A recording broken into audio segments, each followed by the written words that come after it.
భర్త: సాంబార్ ఏంటే ఇంత నురగొస్తుంది?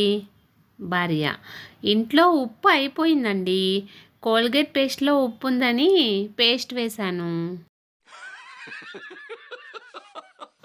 ఒకరోజు లాయర్ భర్త తన భార్యతో ఇలా అంటున్నారు: ఇంట్లో నీతో అడ్డదిడ్డంగా వాదించడం వల్లనే నేను కోర్టులో ఎలాంటి కేసునైనా వాదించి గెలవగలుగుతున్నాను. ఇప్పుడు నేను లీడింగ్ లాయర్ని.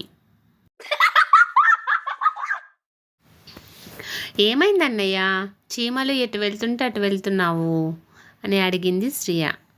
పండక్కి చేసిన పిండి వంటలు అమ్మ ఎక్కడో దాచేసింది.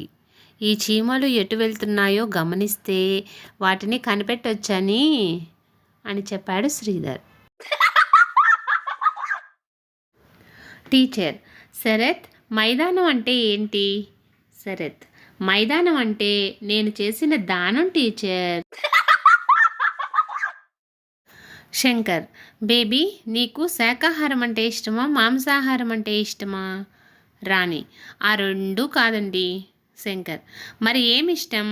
రాణి: వజ్రాల హారం అంటే చాలా ఇష్టం అండి. ఫ్రెండ్స్, ఇలాంటి మరిన్ని వీడియోస్ కోసం సన్ పాజిటివ్ థాట్స్ ఛానల్ను సబ్స్క్రైబ్ చేసుకొని సపోర్ట్ చేయండి. వీడియో నచ్చితే లైక్ చేసి షేర్ చేయండి.